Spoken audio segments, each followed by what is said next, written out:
And welcome everyone to Beyond the Forecast. I am Chief Meteorologist Michael Stevens, and yeah, today's our new day and our new digs. First day, it's like the first day of school.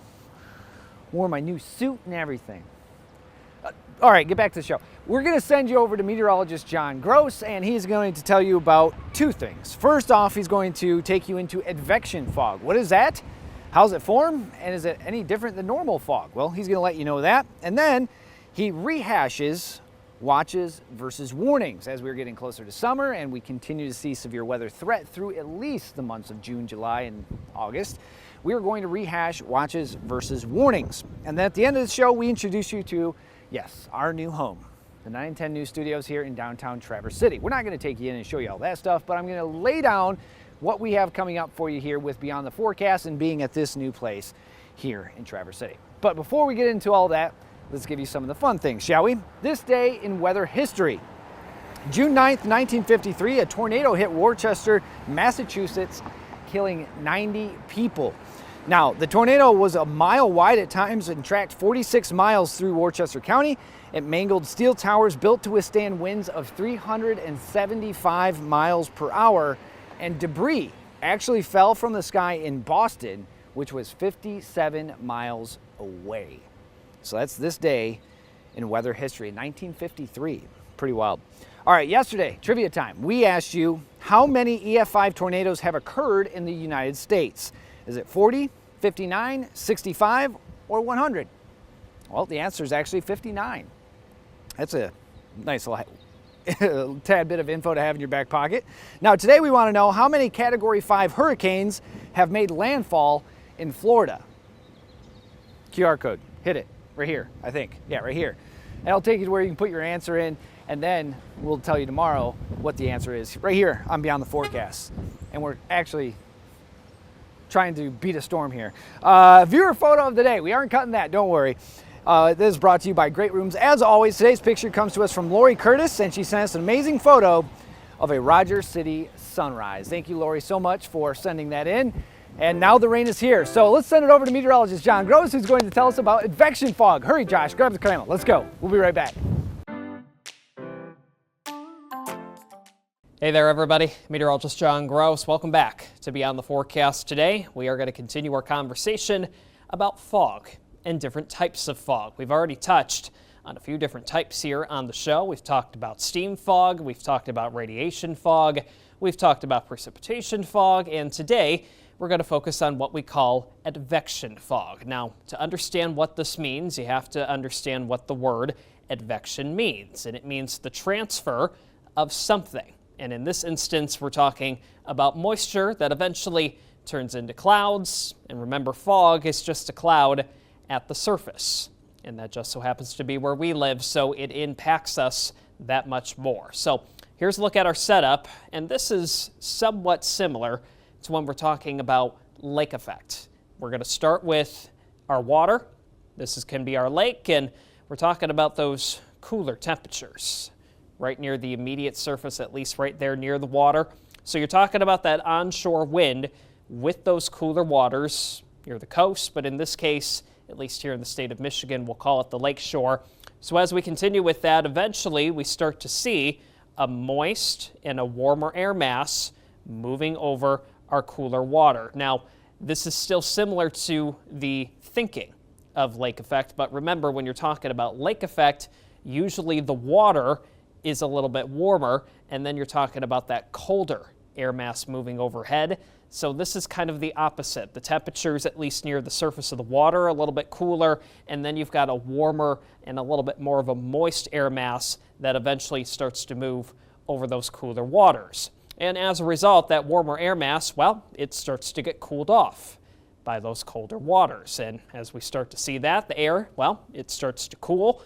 It gets closer to the temperature that we're talking about right there on the surface of the water. And then our air becomes what we call saturated. So when we reach saturation, remember, when you're talking about dew point, we've also mentioned that term before. It's just measuring the amount of moisture content that we have in the atmosphere. When we get our temperatures and our dew points very close together, if not the same, that's when we can say we've reached saturation. So once we have that saturation with the moisture, that's when we start to see the clouds.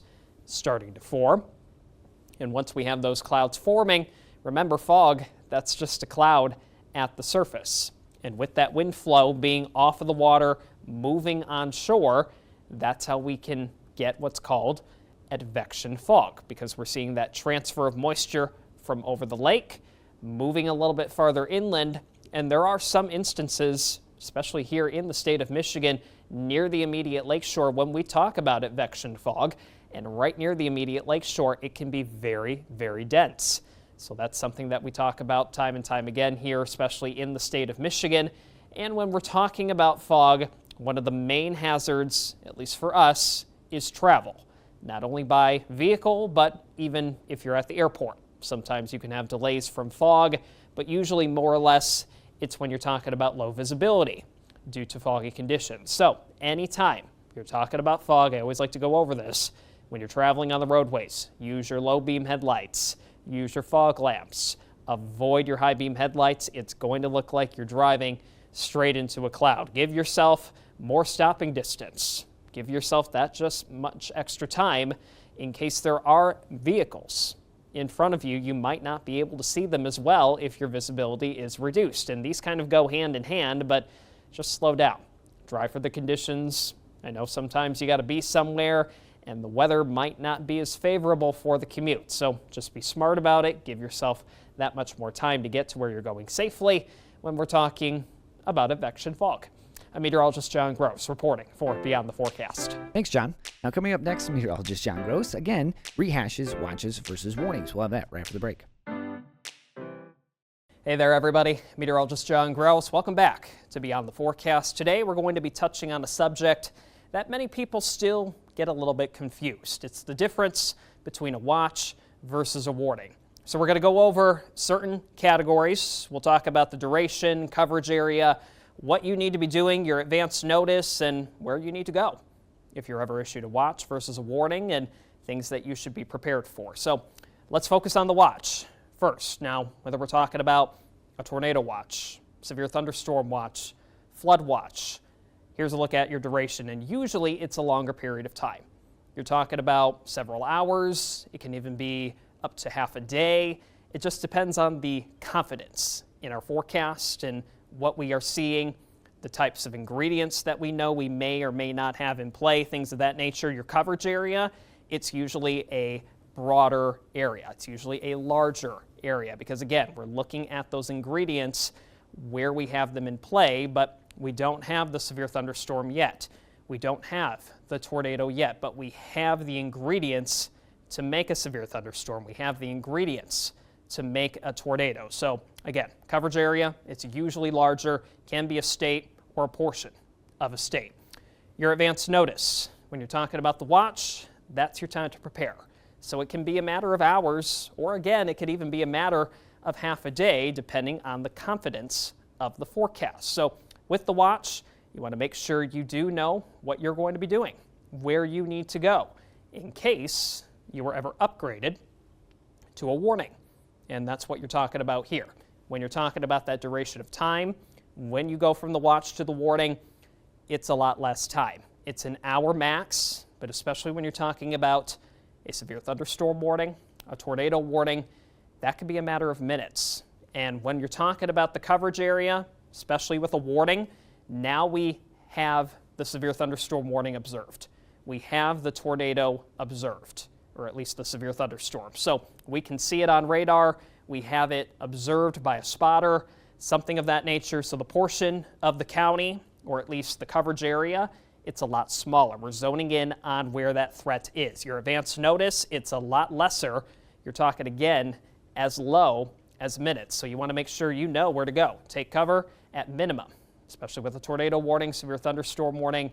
You want to get into a sturdy building away from doors and windows, and if you can, on the lowest level of that building, a storm shelter or even just a interior room, again, away from doors and windows. So when you're talking about the severe thunderstorm watch versus the warning, here's a few more things that we look at. So has severe weather been reported or indicated? With the watch, not so much, but we have those ingredients in play. With the warning, yes, we've seen it observed by the radar. We've seen it observed by a spotter, things of that nature. So when you're talking about if you need to take shelter immediately, with the watch, not so much. We are watching the conditions, hence why it's called a watch. When you got the warning in play, again, we've seen it observed, we see it on radar, we have it confirmed by a spotter, whatever it might be, so that's when you do need to get into a sturdy building, away from doors and windows. Do you have time to plan? The watch? Yes. That's your window to plan. Those are your hours to make sure you know where to go, where you should be, where you shouldn't be, because once you're in the warning, you really don't have much time. That storm can be on top of you in a matter of minutes. So when you're talking about monitoring weather conditions carefully for a severe thunderstorm watch or a warning, you get both check marks. You always want to make sure that you know what's going on, because it's the exact same thing when you're talking about the tornado warning. When we have the tornado watch in play, conditions are favorable for tornadic activity, but we don't have the tornado yet. When we have the warning, we either have it radar indicated or we have it confirmed by a spotter. So when you're talking about the tornado watch, you don't necessarily need to be in your shelter, but when you're talking about the tornado warning, you want to make sure that you are getting to your shelter immediately, because again, we've seen it radar indicated. We have it confirmed by a spotter, something of that nature. So time to plan. For a tornado watch, again, that's your time.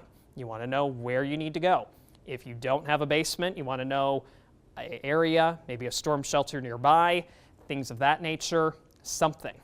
Knowing where you need to be in case you get upgraded to the warning, because once you are, you might have a matter of minutes before a potential tornado is moving through wherever you may live. So making sure that you are monitoring weather conditions carefully, closely, especially when we have tornadic activity involved. And this is still a big reason why, when we do have to cut into programming for tornadic activity, weather conditions are changing very, very rapidly.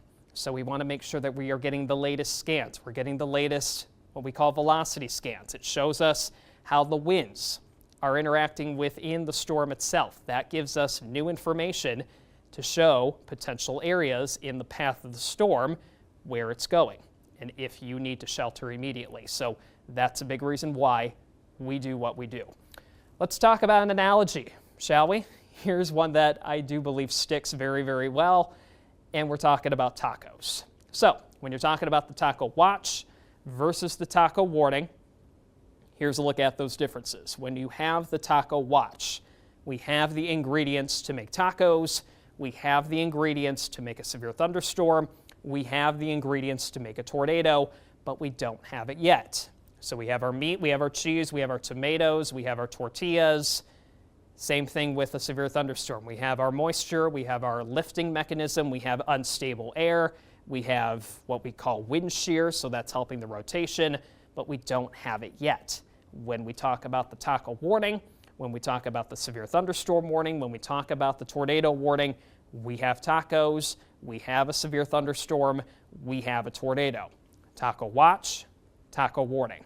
Pretty good analogy. Now, as we're going into knowing what to do and where you can get alerted in case you're ever issued any of these watches, any of these warnings, one of the greatest tools you can have in your back pocket, I have it myself, it's the Doppler 9 and 10 weather app.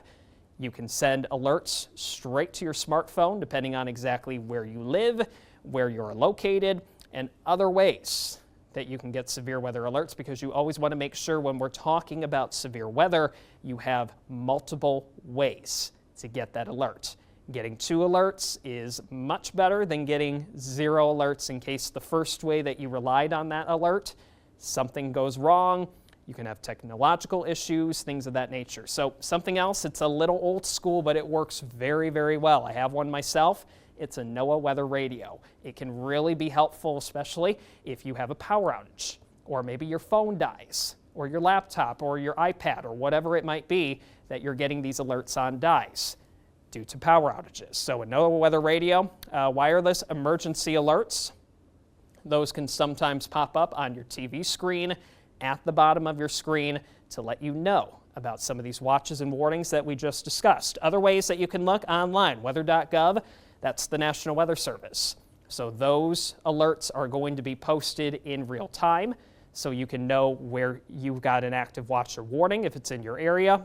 Obviously on air, if we do have tornado warnings, we break in immediately and we follow that tornado warning from start to finish, because like I mentioned earlier, the conditions in the atmosphere when we're talking about that, they are rapidly changing every single minute. So if we have that tornadic activity, if we've got that area of rotation and it's moving very, very quickly, we want to make sure we are sticking with that. So we are warning everybody in the path that there could be or there is a tornado on the ground so people can shelter properly.